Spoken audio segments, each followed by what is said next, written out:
my mind that drifted floats away.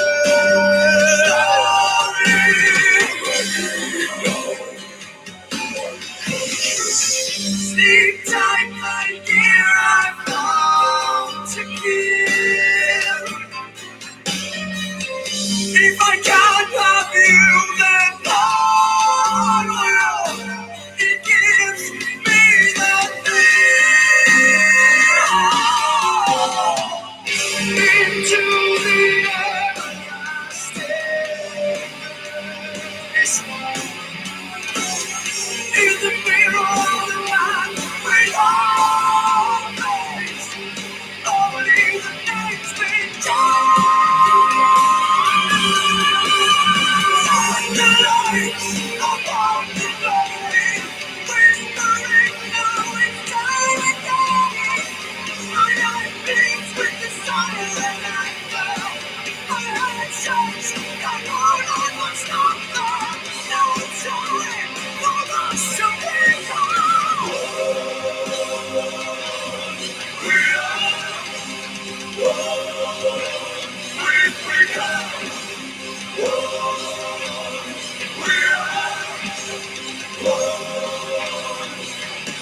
sharpen the edges once again.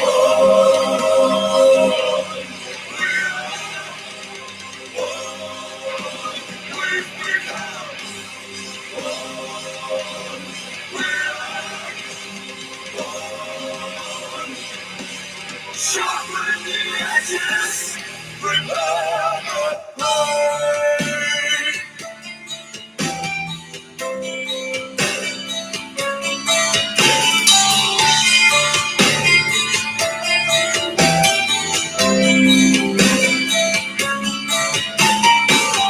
You look so peaceful now you're gone.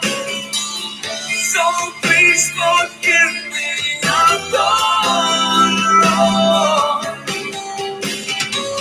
And still the voices are calling me. And in the shadows I belong again. Into the arms of the Lord. In the middle of the night, I don't know my life's gonna rise above the glory, whispering now it's time again. My life beats with desire and love. My heart shakes, I know I must stop now. Now it's time for us to be found.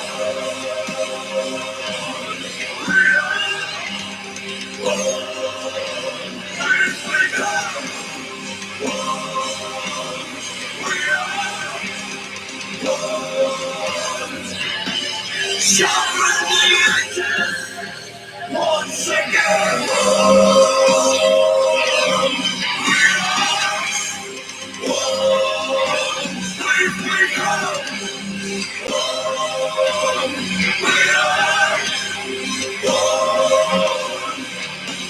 Sharpen the edges, prepare the blade.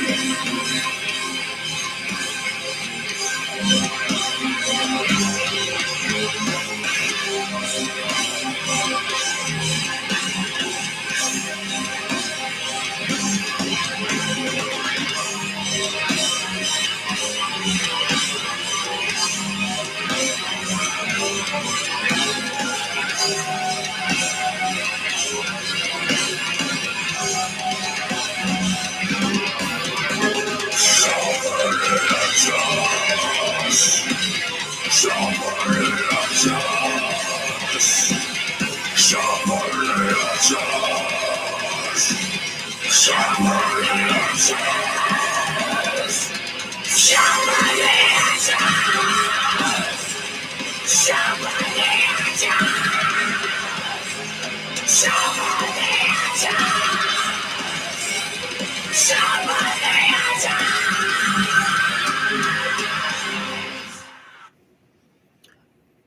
All right, ladies and gentlemen, it's about 8 o'clock now here on this Saturday. Welcome to the Laughing Lamps Salty Coat Conversation Session number 12. I am your host, Jin of the Lamp, and I am going to attempt to be, yet again, your innermost fear for the night, or for the time being, whenever you decide to click on this video. Yesterday, and today, actually, if you saw me walking back and forth, I was using the restroom. I wasn't feeling well yesterday, and I was tired. Remember, I'm back on my Iron Man. I am grinding out a game. Sorry.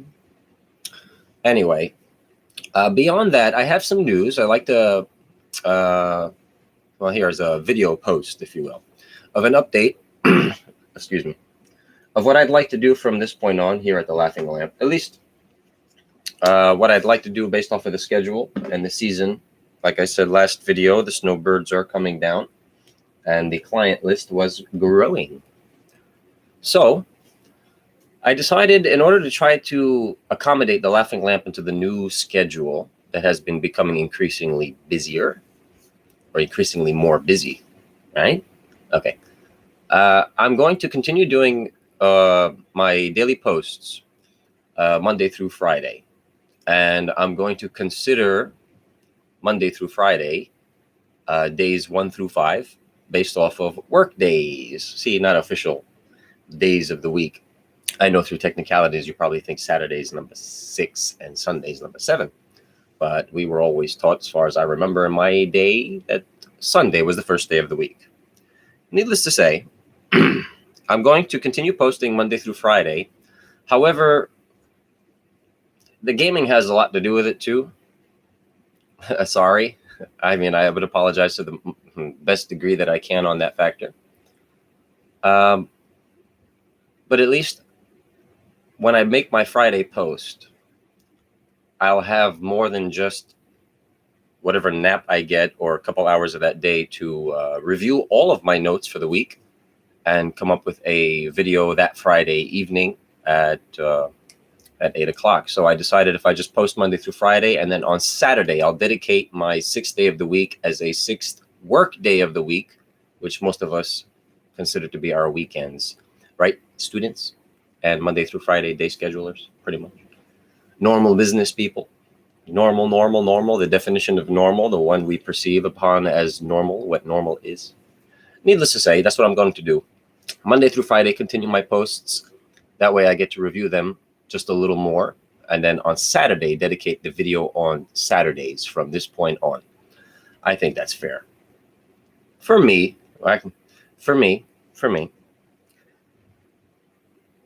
All right, so I started off the week with a picture, as promised. I found it pretty quick, actually, of my very first car that I've ever owned, which was a 1994 red Mustang. It was a V6 automatic convertible, beige top, beige interior. For a first car, it's a pretty good car, and I'm very proud of it. And that is the picture of the after damage after I had crashed. If I was to build up that story, what I recall is my best friend at the time and I were going for a late night gym session. And I remember he had a cup of ramen noodles in his hand. And as we're approaching this stretch of road, I said, dude, hang on, I'm going to hit the gas and jump the tracks. And he said, all right, go ahead, go for it. And I went for it, and I jumped the tracks. I got some air, and I landed. And upon landing, my steering and the wheels locked left, and I could not turn it right. And maybe I did, because the wheel would move a little bit, but the car was already forced into a left slide, if you will. And I slid right into a utility pole. And there was an oncoming car, but she saw the whole incident. She even got out the car and explained that I saw you as soon as I made the turn. So thankfully, I saw you and stopped. Could have hurt more people. I got that speech. Oh, an interesting speech I got on that night as well. I interrupted a Little League baseball game or practice, one or the other. And one of the coaches came across the scene, and I guess he's CPR certified because he made mention of it as soon as he got there. And when I say as soon as he got there after the ambulance had arrived, after the police had arrived, and I refused medical treatment, so on and so forth. And I'm just standing there looking at the damage of my car. I was actually joking about it to my friend at the time. And I said, well, the reason was, when it comes to common sense, which ain't common at all, But my common sense kicked in and said, well, if my friend is standing up and looking back at me and walking around, then he's obviously fine. So instead of asking him, bro, you all right? Excuse me, dude, you all right? I looked at him and I said, dude, look at my car. And he says, dude, look at my soup. And he had the soup, the ramen soup all over him. And it was all over my passenger window and outside of the window as well. It's a hell of a jump and a hell of a landing. And we lost the car. We lost the soup. We lost the little self-confidence. We lost a few things that day. So you could say that we lost and we gained a lot of experience. So there's a loss and gain through all experiences, not just my little disaster of one accident. Remember, I mentioned also the SVT Mustang. Now, let me try to add these two stories up to a certain degree because I want you guys to understand a little interesting thing. Both accidents, both Mustangs, happened in the same town, our town of Garfield, which as a pun and as a little fun, I would like to say that it is a town, Garfield, with a motto, City of Champions. When it comes to technicalities and wordplay, you might want to be accurate on which word you use, because if I was to say I'm from the city of Garfield, somebody can call me out and say it's just a town. And if I say I'm from the town of Garfield, somebody has to say, yeah, but it's the City of Champions. You should be more proud. And, the technicalities just make you kind of wonder, well, for example, what block you from is how you speak, what dialect you have, things like that, right? So when you mention like the city where you come from and you say it in a certain manner, or what state you come from, for example, New Jersey, where I'm not originally from. I was born in Massachusetts, technically, but I can't recall much of those memories at all, if any at all. I do just recall waking up officially on my 5th birthday, and I was already in New Jersey by then. So as far as I remember, New Jersey's what I have in my mind, and we call it Jersey. It's just, we drop the new part. It's just Jersey. I'm from Jersey. I'm from Jersey, Jersey, Jersey. So I guess, depending on how you introduce yourself from a certain place, people can deduce how much experience you've actually had there, how early on you moved there, if that was your case, or if you were born and raised there, what neighborhood, what county, your accents, with the way you talk. There's a New York thick accent in the northern regions of New Jersey, for example. Well, any border, obviously, that's close to New York, but there is a New York thick accent typically on the northern end. And on the southern border, there's your Philadelphia accented type of people, if you will. If you would like to figure out those accents, just click on a couple of movies and things, and you could look into it yourself. Watch some old mob films, pretty much bring out the old idea there. So that was my 96. Let me connect the stories. I called my father. My father is on his way down to pick me up from the scene, so on and so forth. The cops that arrive, that were there, see my dad coming, and they make way. And I see the cops literally back each other up with their arms. And I don't know if I heard, watch this, or that might be the second Mustang. But the first Mustang had happened. They backed off. And my dad had approached me. And maybe this is where they assumed or they thought wrong because they didn't know. But my dad gives me a hug and a kiss on the cheek. And then the story just unfolds. The cops do approach my father, and I do catch the, sir, this is your Mustang? He says, yes. And your son just totaled it. He says, my son is okay. And that's what's important. So a hug and a kiss at the cheek. At home is a different story, more of a ear ass chewing. I wasn't physically abused. I didn't get hit too much. My mother was the beater, if you will, but I did not get beat for this one. No, I got a good talking to and a good spiel, and I pretty much punished myself. I felt so bad. I felt guilty. I felt stupid, and I don't like that feeling. So I learned to attempt to try not to try to never again feel that way again. Feelings run my decisions. The second Mustang, it happened in town, and I described this story last week, but I failed to mention the drive home part of it. And I watched my video and I recall that. So when I crashed into the brick wall, I was past the high school. The high school would be, it doesn't matter what size. So if I crashed this house, my house, right around the block of the accident and down the street just a little bit. I was one block from being home, and my dumbass decided to race an idiot who pissed me off to a red light. So the cops that arrived at that scene, I had to call my brother, wake him up and tell him, wake up dad, and tell him I got into an accident. Mustang's gone again. And my dad comes down to the scene. They recognized my father. Well, they recognized me. First of all, didn't you reckon another Mustang? I said, yeah, that was years ago, as I had already, I wrecked the red Mustang. I joined the service. I bought an 86 white and black stripes. And my father had bought that black SVT. My 86 was sitting in the garage, and I was taking the SVT out to college, like I said in last week's story, at Applebee's, and on the way home. So needless to say, I crashed the block away from home, and the cops at the scene. My father comes. You called your father? I said, yep, you already know. He's on his way. It's all right. My dad parks the car, gets out of the car, and this time they don't even hide it. They said, watch that. He's going to get it this time. And they step back, and my dad approaches me. He gives me a hug and a kiss on the cheek.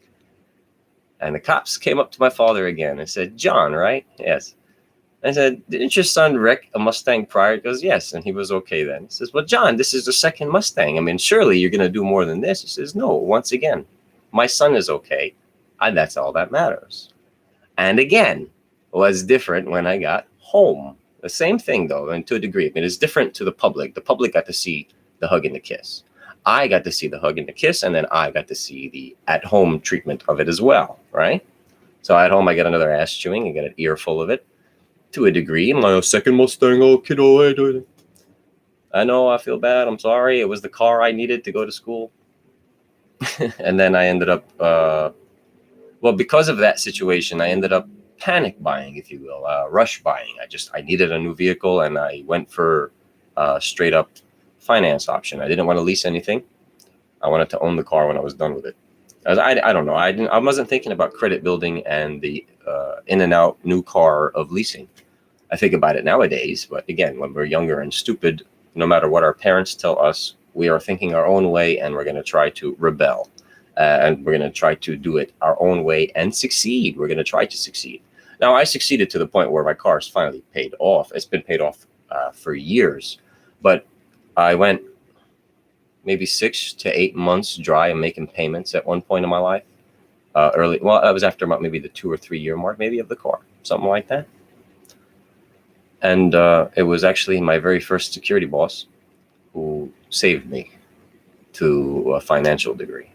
Okay, there was overtime that had opened up at the job, and there was a sign-up list for who wanted what shifts, and I signed up for as many back-to-back shifts as I could. I was a constant 3 to 11 worker. So if there was a midnight shift that I can take immediately after, or if there was a morning shift I can do and then get to my shift, and again, I would just do my shift and then do the overnight immediately after. Rest during the day shift, and then come back and do another double. Well, I'd had doubled up for about 2 weeks, and I shared a few days that I couldn't handle being awake for with my brother, and gave him some of the time. But needless to say, all that overtime and all that dedication, my boss called it, because he kept joking with me. I mean, he was very communicative with me to the degree of, what do you think of this new hire? What do you think of this kiddo? Or I got a kid coming whose dad is this guy. And these are powerful people with powerful kids. And then he would ask me to read them.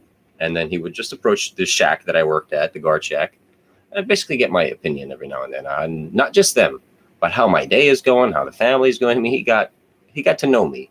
He was a very, very nice man. Oh, I lost myself in the story.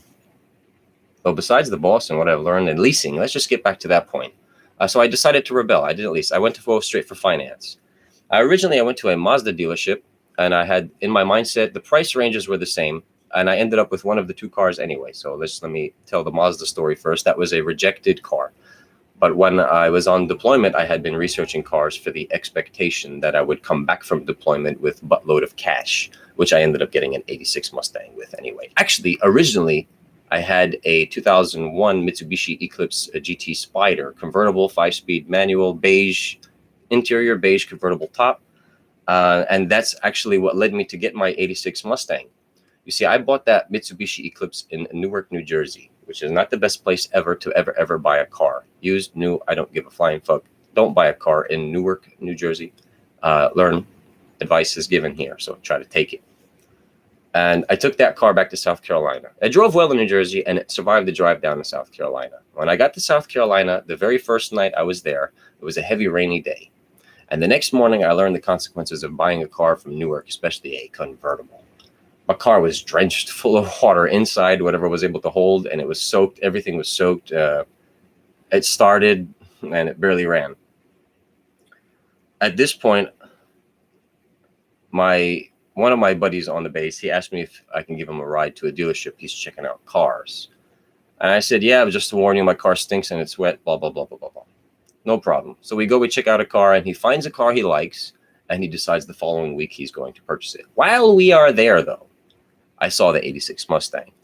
And I said to myself, I'm going to do what I can with the Mitsubishi, but if this Mustang is still here, I'm going to try to get it. Next week comes, the Mustang is still there. My car's dried out. I got the radio at least up and running again. The car runs a bit smoother, and I use it as a trade-in, and I got a loan approved during that week, by the way. I had applied for a loan because I said if it's there, it's there. If it's not, I'll use the money elsewhere. At least that's how I thought. But it worked out. I ended up with an 86 Mustang, and I took it back home. And like I said, it ran fine until I took it to New Jersey for the final drive, my final drive home. And it did not survive that. Shortly after, a few months after, during school, it just broke down on me. The head gaskets had cracked and cost me well over $2,000 to get them fixed. But I got it done, and I gave it to my father as an IOU gift for those two Mustangs that I destroyed. So I get the ear chewing and the leasing and financing, blah, blah. So the Mazda, I went for a Mazda Speed 3 first. And I took it for a test drive. The guy went with me, and I guess I was just new to the manual driving in the first place. I had just barely learned, and I didn't own a manual car yet to get more practice in. So the only experience I had with this Mazda Speed 3 was whatever I had learned from base, and where I learned to drive stick. Oh, I should tell that story. I'll get to that in a minute. The Mazda Speed 3, I guess I was just nervous, and he got me up to a hill stop sign, and I nerved out and over-revved it, did what I had, burnt tires, and I over-clutched it to make sure it moved. But needless to say, I rejected that car thinking that it's a station wagon looking. It has an extended body to it. And the space in the back seat, why I was thinking that way, I don't know. I was a single kid. Wasn't enough. So I refused it, which, funny, I said that the back seat was too small, right? Well, I ended up with a two-door Honda Civic Si. I remember, same price range. And actually, that two-door Honda Civic was of a desperate, I need a car now decision. See, if I had just waited, I think the guy said 1 more week, which I could have found an alternative car to use for a week if I wanted to wait. I would have had a 4-door sedan Si, Honda Civic Si. So I still would have had a manual gearbox, a sporty car, but it would have been the 4-door edition, which today I see would be a great value. Well, from where I'm at today, it would be of great value versus the 2-door Si that I still have. And it runs just fine. Thanks for asking. And that led to my Honda Civic purchase. And I went 6 to 8 months dry on payments, and my boss's overtime had saved me. And I had officially gotten out of debt and back up to speed with my bills thanks to him and every paycheck after that for quite some time. And then things financially for myself started going downhill. And then I picked up bad habits, which worsened the financial situation. I don't know. I think people are afraid to tell those parts of their stories when they get into certain habits or when they have to admit they got into anything in the first place.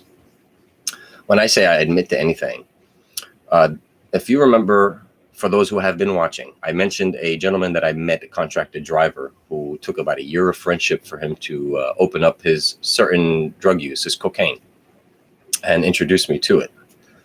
And I had left the security job for a warehouse gig, and I lost the warehouse gig back to the security job. While I was at the security job for a second time, Jimmy started introducing me into cocaine. And that's where the money dumping ended up going to. I dumped all my money into that because I felt very depressed and sad. I think where my life was at the time. Single for about 2 years at that time, after being in a 6-year relationship. My money job, it was okay, but it wasn't survivable. It wasn't going to get me by. And my brother had just lost his, so I was a sole dependent income for the house that we were. My parents had been in Florida by this time, and I thought I'd be all right supporting what we had. Then I lost my gig, and that worsened. I already had no money, and it worsened the spending on bad habits. And then my dad ended up coming up north to help take care of us some, or try to get us back on our feet job-wise, get us back on the right path. And because of his introduction back up north, I said, how long are you going to be here? And he says, until I know you guys are good. And I said, well, Richie's about to start school soon, so how about you just stay and take care of him? I'm going to Florida. And I've been here ever since. I've had a few jobs since I moved down here, but that's pretty much the story. And I took the 86 Mustang down and I gave it to my dad when I helped him move down here, I believe. I paid, no, after I decided, I think. I can't recall when I moved the Mustang down there, if it was when he moved down, because I came back to New Jersey. I think it was when he moved down, not when I followed. Yeah, no, I drove my own car down there and I paid for someone else to tow mine. See, I can't even recall those bit of events. Needless to say, that's the story of my 94 Mustang and my dad's 96 SVT and a potential re-up on my 86 Mustang that was sold. All right. And then the next post for the day, or for the week, excuse me, was just a joke. I have nothing to say for Mr. Colin Powell. I really don't. If you guys get the joke, you smell that shit, Colin passed. That's all that is. That's all that is. I don't care about blue or red. I don't care about Republicans or Democrats. I was explained in an interesting fashion, these two parties, that, for example, one party dedicates its time to foreign affairs and one party dedicates its time to internal affairs. Well, I mentioned the idea of fixing the home, fixing the neighborhood, fixing. Well, the root of the cause would be home, would be fix this first before you turn on a light in somebody else's house. You got your own amp to worry about. You got your own home to take care of. And in the case of governmental running of shit, you have your own country to worry about first. Well, how could you think to help and aid another country in anything when your country is failing? That's the idea. My house is broken, and I turned down a leadership role in a group that I was a part of because I said to them, it would be unwise of me to try and assist somebody else's potential problems when I still have my own to work out. My home is still broken. You won't have a perfect every day requires work, and I understand that. But the point is, I'm not comfortable enough yet to feel like autopilot's okay behind me to a degree, if you understand, if you understand that metaphor. When I say autopilot is behind me and I'm fine with it, meaning I can turn my back on a situation and feel okay with what's going on because I have other things I need to focus on at the moment. When I have that comfortable feeling with something, then I can move on to the next thing. So when I know that my home, my job, my whatever is good, I can focus on the next step ahead of me. So that's the idea I'm trying to introduce here.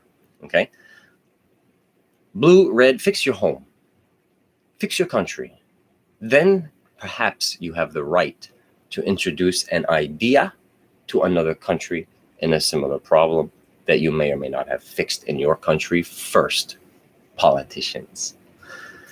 So that's all I have to really say about that specific post. It was just a joke on his name, and I don't really care about the gentleman. I don't care what he did, and I don't care about the history of first African-American Secretary of I don't give a flying motherfuck. No politician has truly done anything good for this country. They have all done the same thing that the crackhead down the street would have done when he purposely ran in front of your car. Word played the fuck out of his situation to make sure he wins his case. And that's what politicians and lawyers do. Corporations and all these motherfucking hotshot paper pushers know how to loophole every damn documentation and wordplay necessary to achieve their goals. And their goals are not just Johnny Nobody, the big corporation or the big whatever. That's, you got to further that cause. That's how it works. Okay.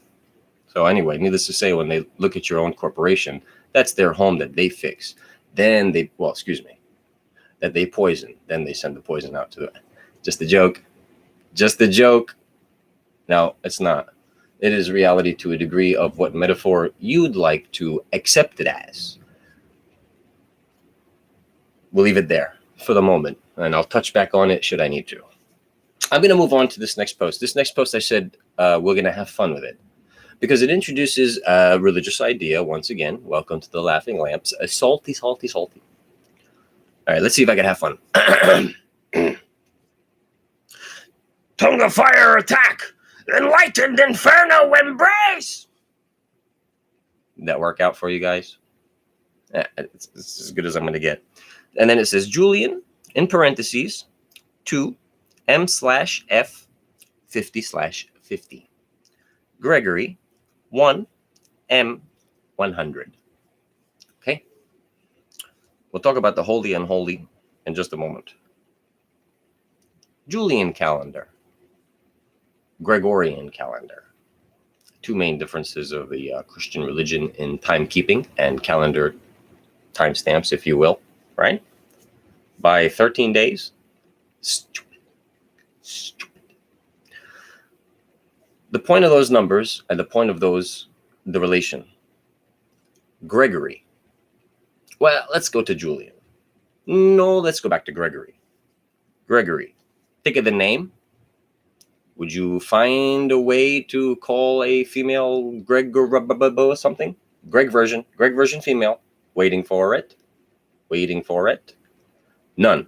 So one, male, 100% dominant. Now you see the ideology behind these numbers here, what they may or may not represent now when you look over to the Julian portion. Okay, Gregory is a male-specific name, 100% male-dominant, and, well, the Catholics run by the Pope, right? Gregorian calendar. Okay, that's just the example. And then Julian, I can prove to a degree that it's a unisex name, male and female name.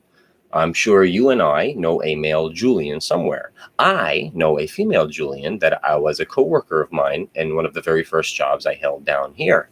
And I've met another female Julian in the course of the after effects of that job. I met another one somewhere else down the line. So there are more than one female Julians to confirm the idea that Julian is a unisex type of name. Now, that being said, Julian, 2, male, female, 50-50. When God created Adam and Lilith, they were both created from dirt and dust of the same material. And then, well, what? What are you saying? Where's Eve? Eve came out of his motherfucking rib. So that fucking incest can stop right there. We can talk about Lilith some other time, but let's introduce her for the moment.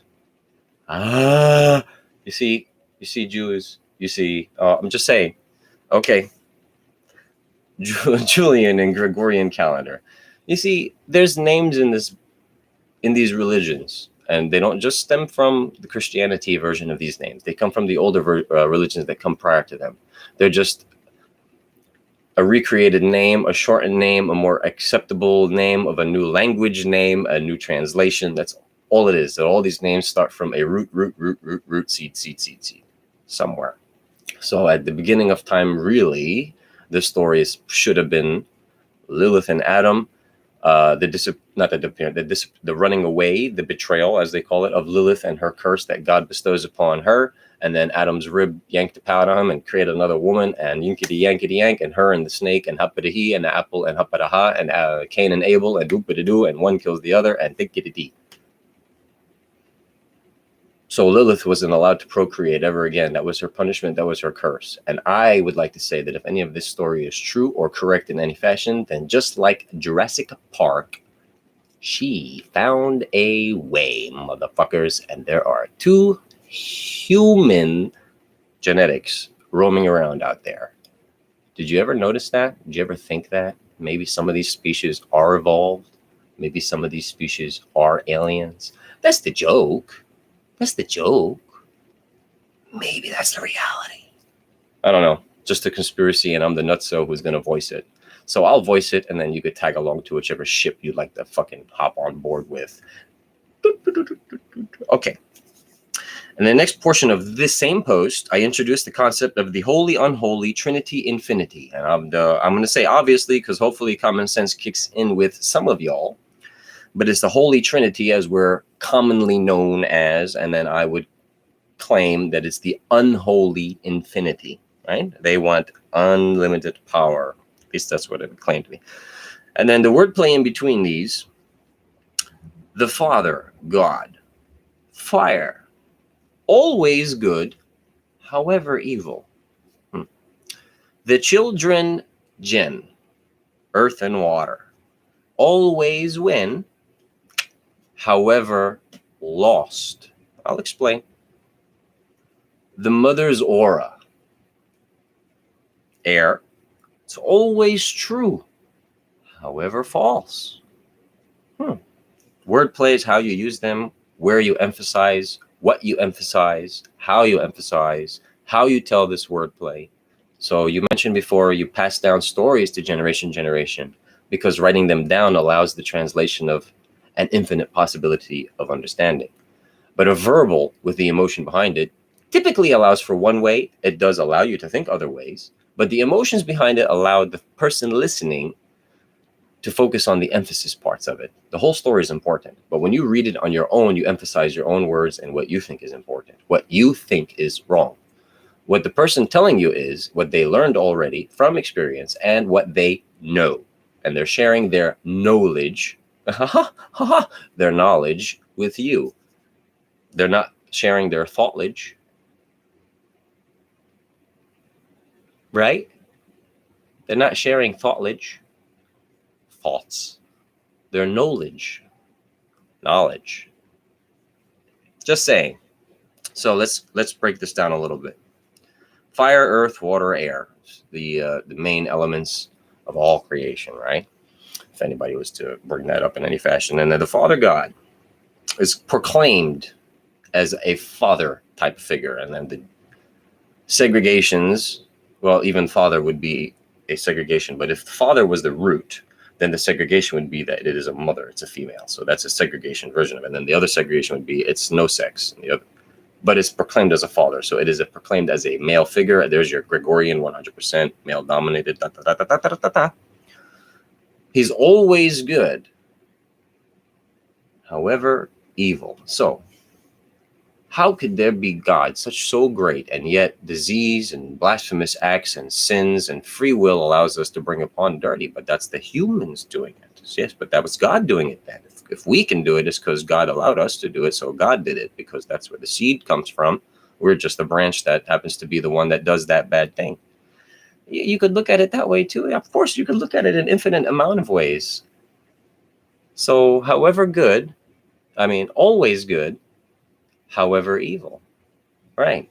And when we walk around our days, we perceive every badge holder behind the squad car as a beautiful, gorgeous, wonderful young officer.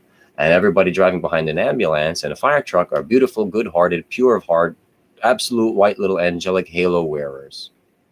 Get the fuck out of here. What's wrong with y'all? Those of you who know that you have family members that are pieces of shit, and those of you who know you have business associates that are pieces of shit, and those of you who know that your bosses and higher ups or big corporations or lawyers or doctors or anybody of any fashion has some kind of fucked upness to them, why the fuck wouldn't you see how to connect those dots? Good and bad in everybody. You hide behind the facade of what you do, but who you are is much more important. However good, bad. Yet evil. Just examples. Then comes us. Well, me specifically, Jinn of the Lamp. Earth and water. Now, technically, we're fire creatures. I put it down to as the children being of dust and dirt, right? Earth and water. Now, we always win because the Jinn are tricksters. Like Loki would be a mischievous trickster playing games on humanity for his personal entertainment. And because he's so good, he played games with the gods and got away with it because he found a way to come back from death each and every time. Now, needless to say, or punishment, whatever punishment Loki ended up getting, he found a way out of it. So the trickster tricked his way in and tricked his way out. The ultimate prankster, not only for humans, easy scum, but trickster to the gods themselves. Jinn being, in historical facts, enemies of God at one point due to the powers that they have. See, they are not spirits. They are not in control of upstairs or downstairs powers. They are true free will creatures, a flame, a real fire. And the tricksters of good and tricksters of bad, and they are of both. But I believe everybody is of both. So a Jinn being described as written down history of course, there's some good ones and there's some bad. Dogs, some good, some bad. Cats, some good, some bad. Humans, plenty good, plenty bad. You can't introduce things like that. There is always going to be two sides of the battle. And you're not going to have me thinking about your side just because you were trying to be honest enough to introduce the idea that there are two sides. That's wordplay, trickery to the mind. I'm not interested. Tell your story. Let me see if I can follow it, imagine it, and go along with it in my head, and then perhaps I will hop on board with whatever the fuck idea you have. But if you can't capture my attention, if you can't capture my imagination, if you can't allow me to see the same goals as you, and I can't see myself finding a role within it, I'm out. That's not the way how it works. There's no role for me that I can truly feel comfortable in perceiving myself as playing. I'm not interested. I can't do it. I will fuck it up, or I'll feel embarrassed. Something will go wrong. Oh, it's gone. I had a Newton poster behind me where that picture is now, right here. That one right there. But we took it down, I guess. I thought it was still there. Murphy's Law, excuse me, Murphy. Okay, so the children jinn always win, however lost. So the idea would be that the jinn always playing games, always attempting to one-up somebody and have their entertainment, but they get shut down. They lose. They're not that good, or humanity has found a way to shut us down. See, this is when I said you have selective knowledge to a degree. When you need to be creative and wordplay and trickery, all of a sudden you're a motherfucking genius with a doctorate, 17 of them, to get you through an argument when necessary. But every other day of the week that led up to that fucking argument, you were a fucking dumbass elementary school student being treated as such. When you got sick and tired of it, now all of a sudden, doctor degree comes out. Back the fuck off, motherfucker. Only when necessary does your brain tend to kick in and use the wordplay necessary. My ideology is this. If you can speak to your partners and your mothers and your fathers and your children and your cousins in a certain way or fashion, why don't you fucking speak to your bosses the same goddamn way? Because you need your job? Because you need the protection of, can't say that to them. Listen, you're never going to feel comfortable in there. The way I perceive what life would be is if I can talk to my brother in a certain fashion and demean him in the things that he's done, and back and forth with my parents, the same thing, and they'll demean me for the things that I've done and criticize and, the way we back and forth with our family is different than the way we back and forth with our friends. Should be united. I should be able to shit the fuck talk out of my friend the same way I shit fuck talk my brother, because both of y'all were dumbasses in certain aspect of your lives that need to be corrected, right? That's the idea. Same with me. My friend should be able to yell at me the same way my brother would about a fuck up that I did wrong. And my parents have every right to do whatever the fuck they want to do to me for doing the same mistake. Well, that's the concept. So if I could look at my best friend at the job and say, dude, the report is done wrong, I should be able to look at my manager and say, hey, manager, hey, you done fucked up. This should be written. And then they tell you, who the fuck are you to tell me how to write reports? I got to where I'm at. That's what I'm talking about. The sacrifice this person made to learn the appropriate manner in which this company specifically needs reports written to get by. But all cops are taught that, how reports are right. I worked at records. I got to see the bullshit of where commas are placed and how words have to be changed and how whatever the fuck, okay? It's bullshit. It's a bunch of crap. If they want to target you, they'll wordplay it properly. If they don't want to target you, they'll give you a way out. If you're smart enough to find it, you'll see it. Otherwise, they really lock in their victories pretty well by documenting it properly and then rehearsing the fuck out of it the same way you would be rehearsing it. Needless to say, that's that. Now, I mentioned this part of it, the next part of the post is, see, did the Father God fire, always good, however evil. The children jinn, earth and water, always win, however lost. The other part of that would be is we think we know where we're at. We don't just lose. We are actually lost. We are lost souls, if you will, lost spirits. We don't know what the fuck we're doing. We are roaming wildly. We are just going crazy. There's no leadership in a sense. We don't know what to do anymore. And if you read on the history of the jinn specifically, you would understand more. And I'll get into depth perhaps some other time on it. I'll introduce the general idea today. You could research it on your own. And again, requests, feel free, send them on down. Because I may not remember to post something about jinns again to bring it back up. And research something so that I could introduce it a little bit better through the video. That's Whiskey the cat, and she got her name because she has white around her face that looks like a mustache, so I called her Whiskers. Whiskey the Whisker cat. She's got a mustache. Right? Okay. And then the next part would be the mother's aura. Air. Always true, however false. An interesting concept that I think most of us tend to forget is that, and I'm going after Christian strictly here, the Father, the Son, the Holy Spirit.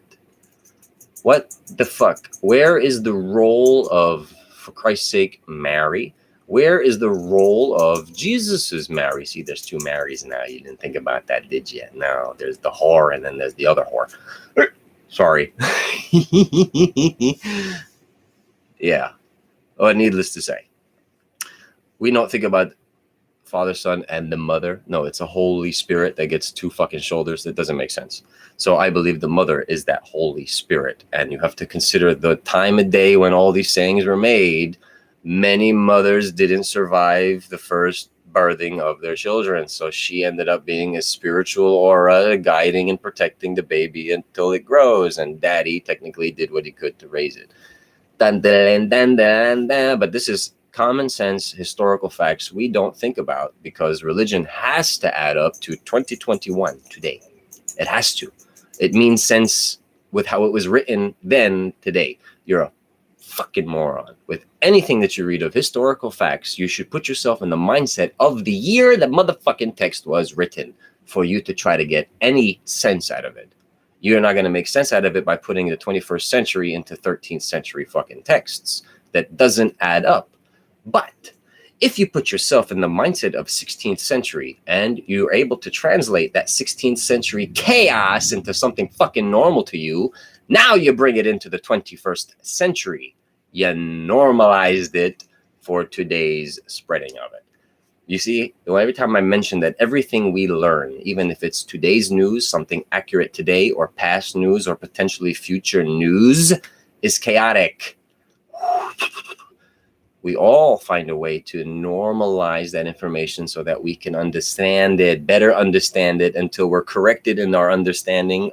You see, I got it figured out down to this path and I could see it down all the way. But on my journey, somebody who was also there, perhaps the person at the stop sign who was meant to guide you or burn you, we don't know yet, says, I know what you're doing, young traveler. Why don't we continue that path this way? Because that's what your true goal is it not? And now you're being led by somebody who just knows how to sway you. You see, they've reached that checkpoint. Even if, okay, for example, if that person's job was to hang out at that checkpoint, I understand. The other story is whether their job was to be there or they reached there and went no further. They have that much experience to give on to you, you see? So there's something to learn by the guy at the stop sign when you get to him. Needless to say, you're going to take on this guy's wise advice because they've gotten to a certain checkpoint and now you've reached the point of unknown. They understand that and they're allowed to manipulate the unknown into something thought, not known, into something thought. What you think is wrong. But they'll lead you in accordance to a thought because they have to capture your imagination built on thoughts that you 1 + 1 to make sense of and then head in a trajectory of it. Because you don't follow your own path if it don't fucking make sense, right? I hope. I don't know. Common sense ain't common at all. So really, as far as I'm concerned, some of y'all just feel more comfortable walking backwards. So you do. All right. The mother's aura air, always true, however false. I had claimed somebody to be, as a metaphor, the 7 deadly stories. They're all true, but they're all bullshit. There is a truth behind each and every one of them, but they're all bullshit stories. Meaning, each one of them is meant to put out a point, no matter how bullshit it was. You're supposed to learn from the point of the story because that was the point of telling the story. Doesn't matter if it's a lie. There is a story, a sense of purpose, something you can learn from the character I'm going to introduce or from the scenario I'm bringing in. I'm going to try to teach you a lesson. Now, here's where the 7 deadly stories potentially comes in. And this is because of who I am. I can't follow it all the way.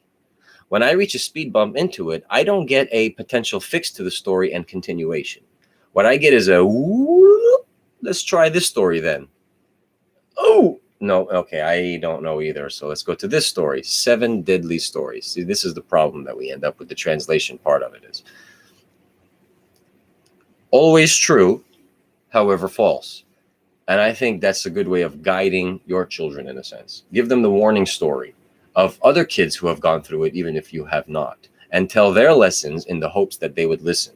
Especially if you can wordplay it to the point where it is the name of a friend of theirs fell down on their rollerblades without pads. So you should wear your pads, otherwise you'll end up like your friend's name here. Right? Insert friend name here. Makes it a more personable story to anybody you're telling it to. The problem is, as we get older, and with communication technology today, but I'm going to say with the older part, when we get older, we get more wise to the idea of you can't talk about Jimmy without thinking that I'm obviously going to call or text Jimmy and confirm your story. So you understand that we all seek confirmations. This word confirmations that the Catholics abuse and use in the wrong motherfucking fashion in my book. A confirmation is something that you confirm about every day. Every day I confirm that I slept just fine and I woke up peacefully, but I did wake up hungry. That was my stomach in hunger, not my stomach in poo-poo. Confirmation, small little things, building blocks of our day to help us confirm pieces of information so we're not thinking wrong all the time. Can't wake up every morning and think your coffee pot's fine. Just push the button and go use the restroom like normal. Zzz, short circuit, done. It may, you have to, okay, you understand that concept? Very well.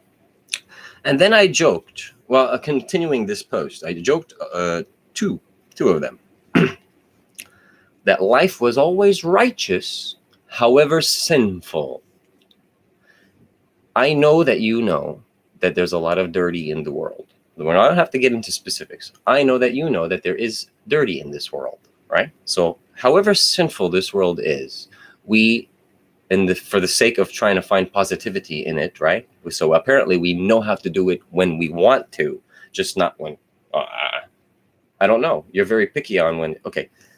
No, life's good because we're healthy. We have our food. We still have our jobs. The bills are paid. And I'm still buying drugs on the side, and I'm still selling myself here and there, and I'm still purchasing this here and there, and I'm still doing things behind people's back. And just because I have a legitimate paying job doesn't mean I don't have an illegitimate paying job as well.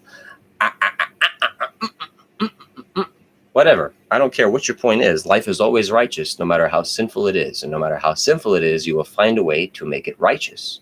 Again, being creative with words and wordplay in order to further your positive feeling. But when you end up creating a bed bug for yourself, it's not going away because you will recognize that bug as soon as you're on your deathbeds. The bed bug approaches you at your deathbed and you realize you have a regret, something that fuck me, and now you're dead. Too late. You brought up a regret. How could you potentially be forgiven for every goddamn thing you've ever done if at the last minute, just before you took your last breath, you had that regret of a dumb fucking move you made when you were a kid or whenever time you did it? Precisely, sinners. Okay. And the next joke leads to Protestants. And Protestants, look at the name, because they're a segregation of obvious segregation of Christianity. They always protest. They protest everything, and they're actually one of the big major groups now that have a decision-making fucking value in the Christian faith. Whatever. Protestants always protest. However, they prostitute. Now, I joke on that to the degree where I think they're trying to reestablish the oldest profession because it was just joked upon in the past. But you look at today, it's commercialized everywhere, prostitution, male and female. And now there's this mix and mash of sexes out there, which, sorry, it doesn't exist because I don't see it, so I don't believe it. So it can't be celibate, Protestants. It must be sell a bit of yourself. And I don't always mean prostitution now. Prostitution as in a sexual manner. It's not sexual prostitution to a degree. Blood prostitution, soul prostitution, whatever degrees of your faith prostitution, whatever degrees of your feelings and emotions and of yourself and your beliefs and your values, whatever it might be, those are all up for grabs, offer, and willing to be sacrificed, or there is a price on it, if you will. Now, I mentioned there's a price on everything. There is. Because when it comes down to it, you eventually have something of major importance that requires you to consistently provide something, whether it's money, food, words. You have to consistently provide something. And when you're approached with a threat that stops you from being able to provide this thing that you provide, you will sell yourself because you must. You feel that you must. Okay. And then so on, you get bought and paid for, and you end up being a shill that you regret, and you try to, well, from my experience, from what I've seen down here in Florida, you try to atone for it by becoming a born-again Christian or a Jew for Jesus, whatever. Those are your cults, but who am I to speak? The next post I finally shared, I did get my 99 from that old school RuneScape game that I had mentioned. And hey, thank you. That's all. I'll get that post over and done with, just to show my progress. Lately, I have been done with that character because, as I had said before, once I get that 99, I've been motivated to push back on my Iron Man character. I wanted to see if I could I could go back on my main anytime, my main account anytime, and further progress his combat skills since they're at 95, very close to 99s. And progress that and get my way through. But needless to say, I finally reached a master. Hey, it's a master, you guys, if you guys read that. I reached an experience stone. And reaching that number of experience in any other skill, it'll be of no nuisance to me. I am now used to every level's experience needed. And I already have expectations on, depending on the skill, what I'll need in order to achieve X amount of experience. So now 300,000 experience in a level up doesn't seem so bad anymore, because that 300,000 just turned into a different finite number of 356 alchemy pots, for example. Okay, it turns into a different number value in your head, as opposed to, holy crap, I need 500,000 experience. 500,000 experience just turned into 1,000 gold bars and something else. So when you're able to translate what the experience mean, that crazy information of numbered experience of big number values normalized for you in this kind of usage of it to get there, it's normalized. It becomes easier to handle and easier to deal. Same gruesome task, painstakingly annoying to go through and deal with, but not as much because you're prepared for it this time. That's the idea. So the next post then, I said, Barney Miller and Doogie Howser. You can still learn about today's police and hospitals through the oldies from the 80s and 90s. Nothing much has changed. No lessons learned. When I covered shifts at the very first security job at Gate D, when I covered shifts over there, late night antenna TV, which the television literally ran on an antenna, and the TV station was called Antenna TV. Antenna TV played a lot of oldies like Three's Companies and Cheers and Barney Miller, Doogie Howser, and other shows of that nature. I Love Lucy. It just depends on the night of the week, I guess. But old school TV.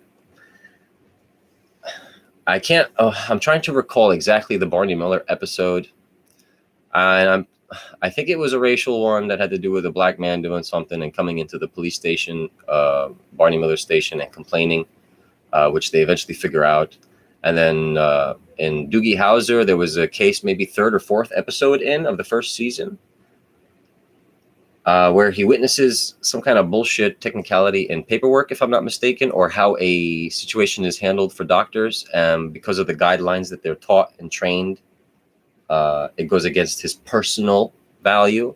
You see, the soldier doesn't mind backing up his buddy, but probably couldn't pull the trigger. Well, this is the same concept. Now, the idea being on this post is that, and these shows were shot in the 80s and 90s, which means the thought process and the ideology that came up, the submission of the idea years prior, sometime prior, right? And it gets approved and blah, blah, blah. And they're allowed to spew out this kind of knowledge and detailed descriptions of scripts and so on and so forth. And you look at today's day, if you've had any experience in the medical field, in the law enforcement field, or anything of social working value, you'll recognize that there's things you have to do, which is why I told the EMT lady that was asking for advice, I said, be honest with you, if you have a good and pure heart, throw it away, put it on the side, get rid of it, because you're not allowed to have that. You're going to see so much, and you're going to be forced to do more than what you see. That's just my experience. So ask your friends the same thing and see how honest they are. And again, I like to say this much. If you can call out your siblings, and if you can call out your parents' lies, bullshit, and your children's lies and bullshit, call out your bosses, call out your friends, and see how lonely you end up becoming. Just saying. Okay, for the final post, I'll try to get this over with because this is just one for servicemen, really. Dear servicemen, it is the season. And I say that because the snowbirds are coming back down here. And spring break is coming up soon. So it is the season. Beware of the benefit chasing, security needing, BAH hunters. That stands for Basic Allowance for Housing. For military members, they would know that already. And for non-military members, civilians, it's an allowance you get for your house if you are married or you're, as far as I'm concerned, an E5 or above with approval. Okay.